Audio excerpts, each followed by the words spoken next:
We are wrapping up our exploration of Brené Brown's book, Braving the Wilderness, The Quest for True Belonging and the Courage to Stand Alone. Several of you, many of you, have been participating in our small group studies. I think some of those have wrapped up already. Some of you may be wrapping up this week. And some of you have been following along, even though you haven't been in groups. And I hope that this has been enriching for you if you've been reading and studying the book. I know it has been for me. I really value her perspective and her, while looking at some of the issues that we have going on, it provides somewhat of a hopeful perspective of things we can do, that we can really engage in order to bring ourselves and bring healing and peace to the world. And so if you haven't read it, I highly recommend that you do. I'm just going to leave it up here. The title of the chapter, the last chapter in the book, is Strong Back, Soft Front, Wild Heart. And I so appreciate the reminder that she gives us about wild heart. I love this idea of wild heart.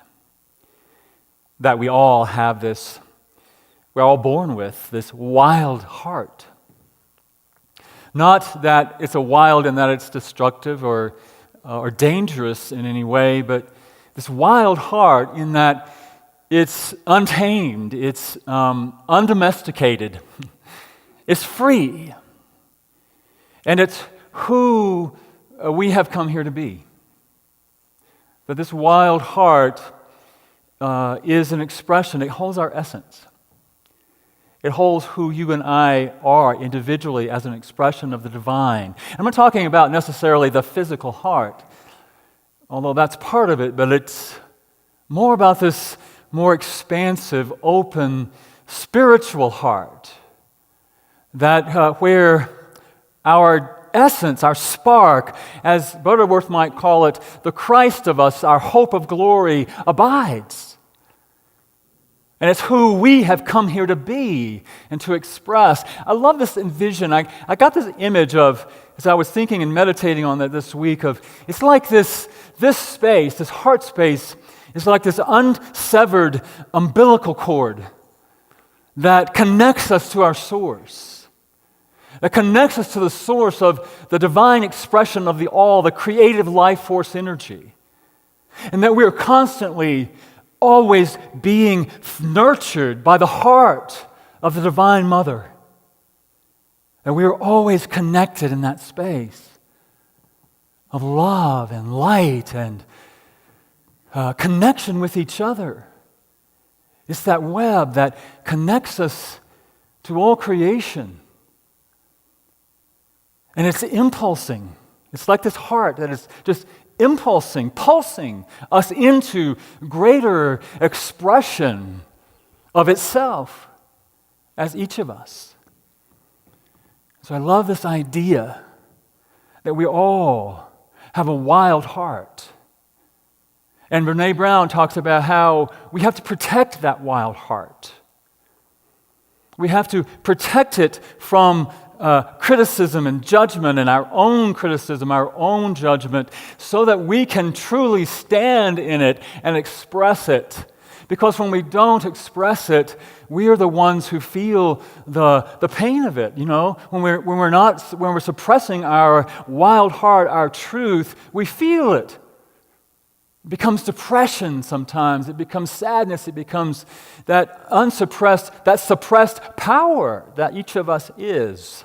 And sometimes I get it. I know, I experience how easy it is to want to tame our wild hearts, to want to domesticate that part of us because it's safer. It feels safer. It feels more comfortable. Because it can be scary sometimes to step out there into the wilderness and show the world who you truly are, your divine expression. But we each have that, and we are each here to experience it and to express it. And if we don't, we suffer and the world suffers. because we're not giving all that we are here to give. And it's that wild heart that is showing us our path. It's showing us who we're here to be. And it's not always a safe path.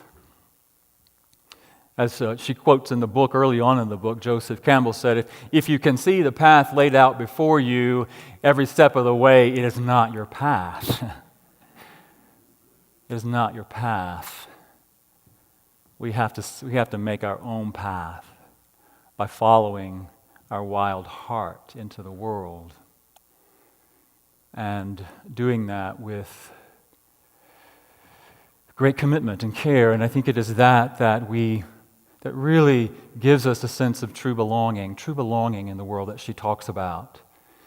That we navigate, we try to negotiate our belonging in the world by hiding who we are so that we fit in, so that we somehow think that we belong or that it's a comfortable place to be. But as she says in the book, that's not really true belonging. Where did I put the book? She says, if I'm just want to remind you, if you haven't read the book yet, true belonging is a spiritual practice of believing and belonging to yourself so deeply that you can share your most authentic self with the world and find sacredness in both being a part of something and standing alone in the wilderness. True belonging does not require you to change who you are. It requires you to be who you are. And it is that true belonging so deeply to ourselves, so deeply to knowing who we are, that as Maya Angelou talks about in one of the things she quotes in the first chapter, is that you belong so deeply to yourself that you know that you don't belong anywhere, yet you belong everywhere. You don't belong anywhere because you cannot be confined, you cannot be defined by any one place, by any one group, by any one structure. So you don't belong in this box. And none of us does. We belong everywhere when we let our light shine. And when we know that, we can be that light in the world and give all that we are here to give. And I think for me, and maybe for you, I can't speak for you, but I know for me, one of the first places I have to step into the wilderness is rediscovering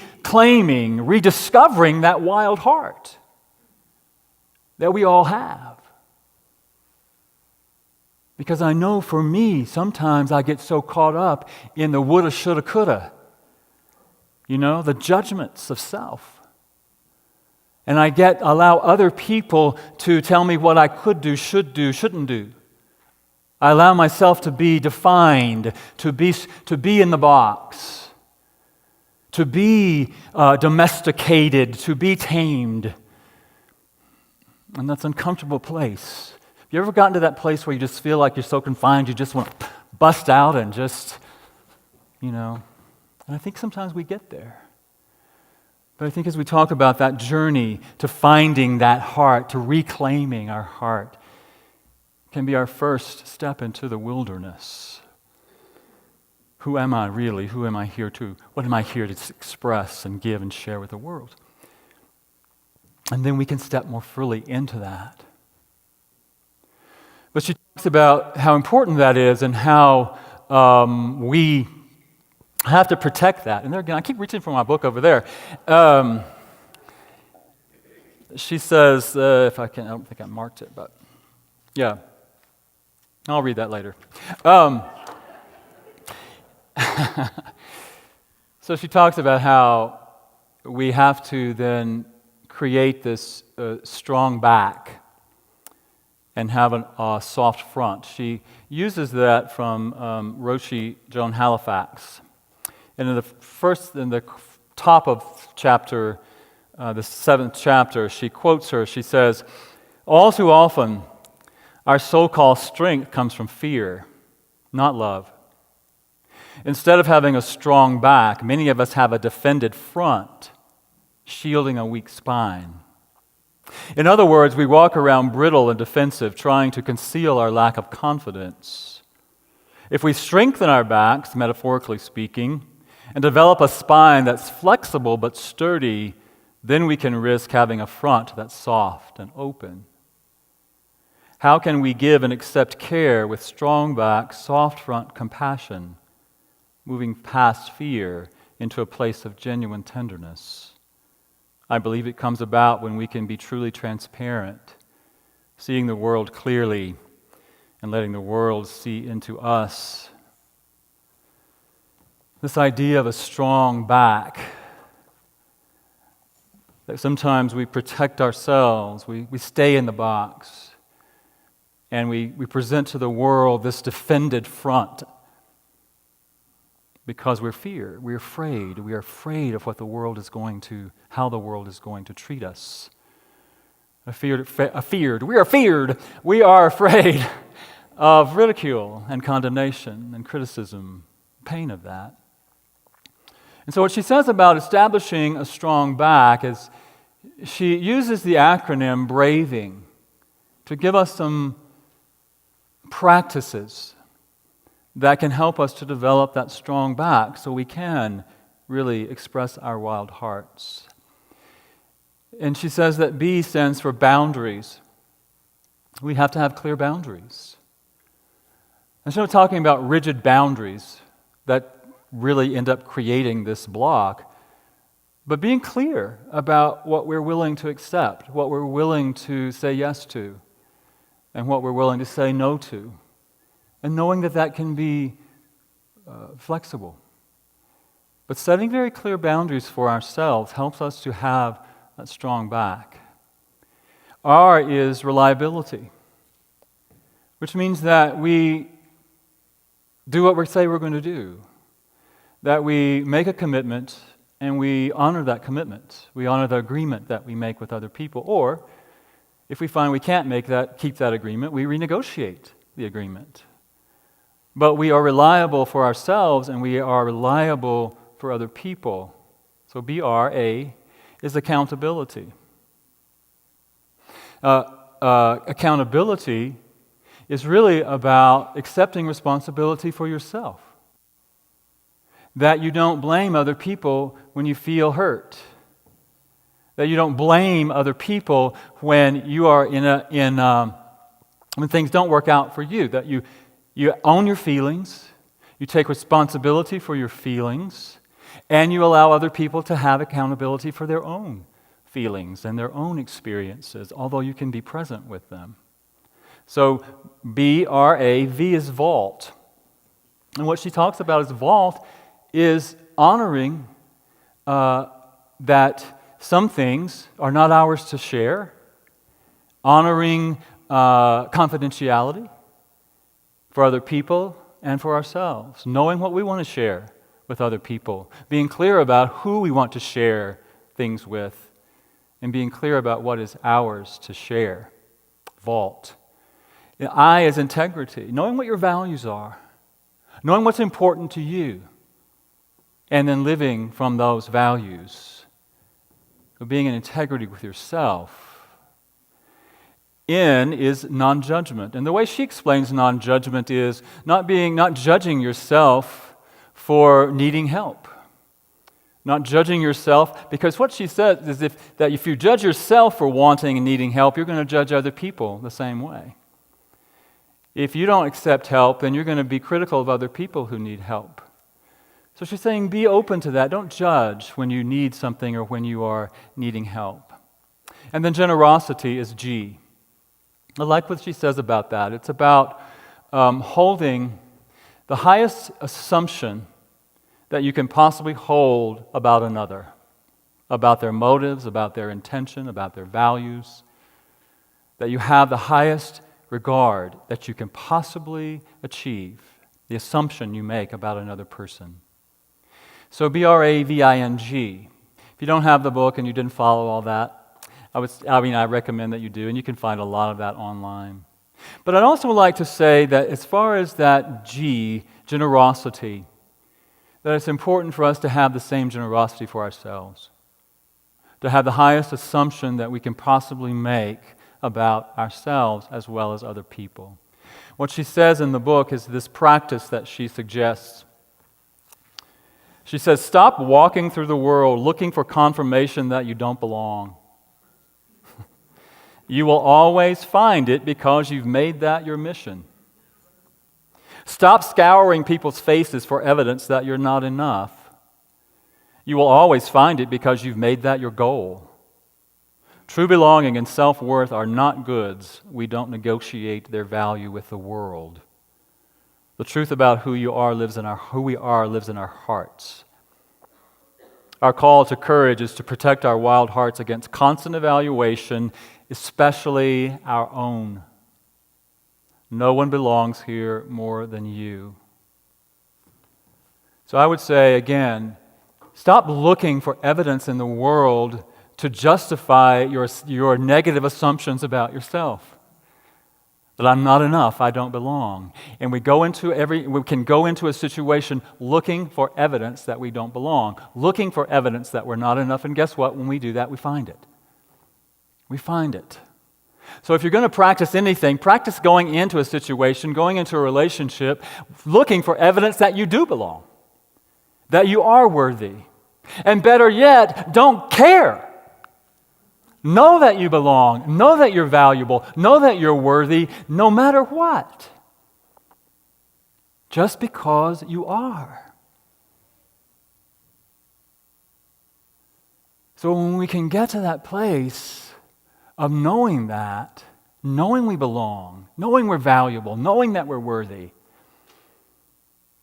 and we don't necessarily look for it out there. Although I don't want to discount the value of that.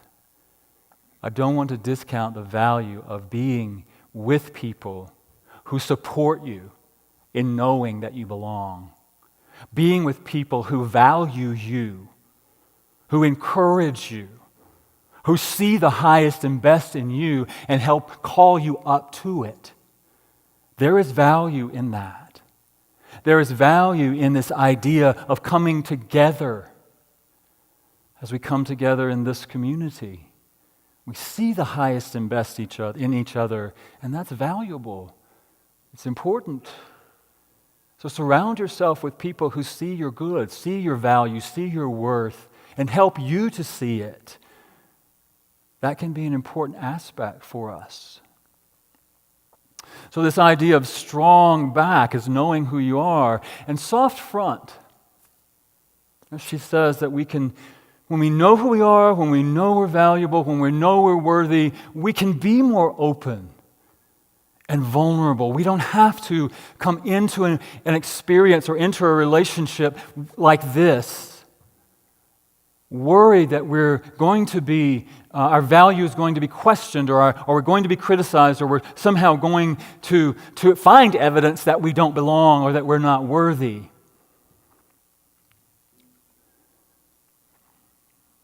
Go back to this idea, that's BS. That's the BS that we really have to speak to in ourselves. So when we know that, when we value that, we are more open and receptive to sharing who we are, to being who we are, and to not caring what other people think about us. That's a tough one for many of us. Because we all want to be accepted, we all want to be valued, we all want to belong. That's a natural part of who we are. But we belong to the universe. We belong to our Creator, the creative life that is. We belong to the heart of the Divine Mother. We belong just because we are. We are worthy and we belong. So I would encourage us, listen to that wild heart within us. Listen to the impulse of that wild heart that says, go, take this step, do this thing, say this thing, go here, go there. Listen to the wild heart that is untamed by our conditioning, that is undomesticated by the world around us. Be true to that. And as we're true to that, exercise that idea of strong back. I know who I am. I know my values. I know I'm going to live in integrity and accountability. I know that I can be truthful and honest about who I am. I know that I can be in this place of non-judgment. And I know that I can have a generous and kind assumption about myself and about others. And we can approach the world from that place and honor the wild heart in each other. Honor each other's wildness. That expression of the divine that is longing to be noticed and appreciated and encouraged and supported.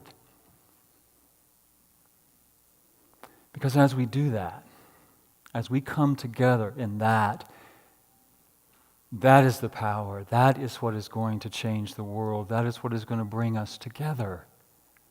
We know it. We know it. Are we willing to be that in the world with courage? Daring to be who we are, braving that wilderness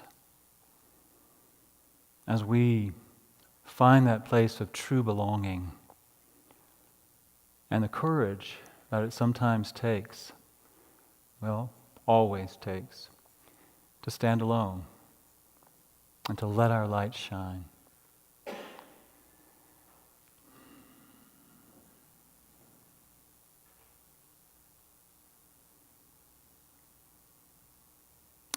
So I see that for you.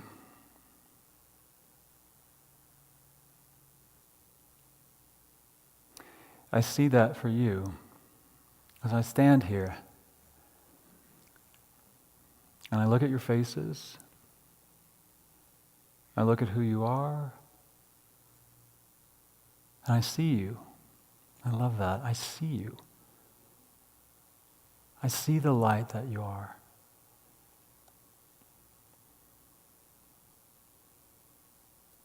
You are all that. And I support you and I encourage you to know it for yourself, to embrace it, to be it. And I welcome our mutual support of each other in doing that. Let your light shine.